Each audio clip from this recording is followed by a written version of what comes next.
Hello friends, ఇంకా శ్రావణ మాసం begin అయిపోయింది కదా.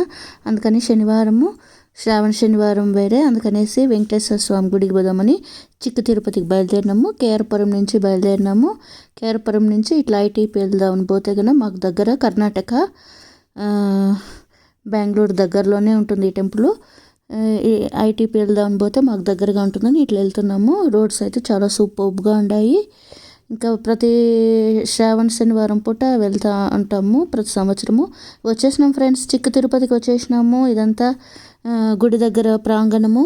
ఇప్పుడే జస్ట్ ఎంటర్ అయినాము.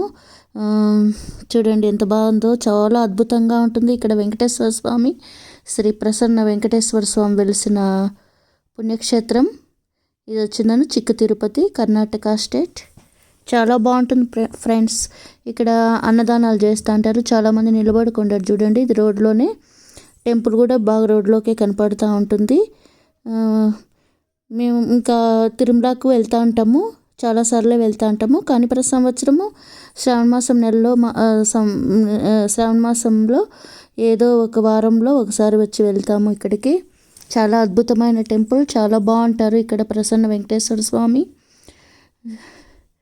ఇది వచ్చి నేను గుడి గోపురం. ఇది 100 రూపీస్ టికెట్ తీసుకున్నాము. చాలా రష్గా ఉంది. అటుపక్క నుంచి ఒక వస్తుంది ఎంట్రన్స్, ఇటుపక్క ఒక ఎంట్రన్స్ ఉంది. ఎక్కువ రష్గా ఉండడం వల్ల మేము 100 రూపీస్ టికెట్ తీసుకున్నాము. దీనికి లడ్లు కూడా ఫ్రీ ఇస్తారు. ఇదంతా చాలా పెద్ద క్యూ అయితే ఉంది. శనివారం కదా, అందుకనేసి ఎక్కువ రష్గా ఉంటుంది అనేసి ఇంకా ఆ పక్క నుంచి అంతా కవర్ చేసింటే చాలా పెద్ద క్యూ ఉంటుంది. ఇది వచ్చిందని గుడి గోపురం. ఇంకొకటి చాలా హడావిడి అయితే ఉంది. ఎప్పుడు శనివారం పూట ఎక్కువ రష్గానే ఉంటుంది. ఇంకా శ్రావణ మాసం వేరే కాబట్టి ఇంకా ఎక్కువ రష్గా ఉన్నింది.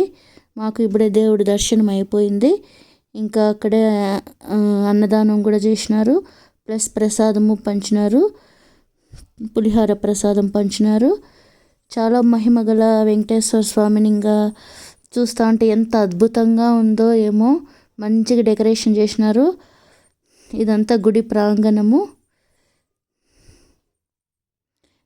ఈడ గోమాత మాకు పూజ అయిపోతానే ఎదురొచ్చింది అమ్మవారు. చాలా మహిమగల ఈ టెంపుల్ని మీకు కూడా ఎప్పుడన్నా వీలైతే చూడండి. కర్ణాటక సరౌండింగ్లో వాళ్ళకైతే ఇంకా అప్పుడప్పుడు వెళ్ళొచ్చు.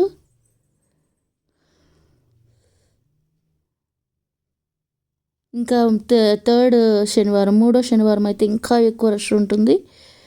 మేము 8:30కే ఇంత రష్ ఉందంటే ఇంకా అర్థం చేసుకోండి ఇంకెంత రష్ ఉంటుందో. ఇక్కడ కొంతమందికి అయితే కన్నా మొక్కుబళ్ళు తిరుమలలో లాగే ఇక్కడ కూడా మొక్కుబళ్ళు గుండ్లు కొట్టుకోవడం అవన్నీ చేస్తూ ఉంటారు. మాకు గుళ్ళో ఈడ పులిహారాలు ఇచ్చింటే అవి ఇచ్చిందను మాకు కారులోకి వేసినాము. అంతే ఫ్రెండ్స్, చాలా మంచిగా దర్శనం అయింది. మీరు కూడా మీకు ఎప్పుడన్నా వీలైనప్పుడు ఈ శ్రావణ మాసంలో వెళ్ళి దర్శనం చేసుకోండి. ఇక్కడ పువ్వులు, గాజులు అవి కూడా ఇస్తూ ఉంటారు. అంతే ఫ్రెండ్స్, బాయ్ బాయ్.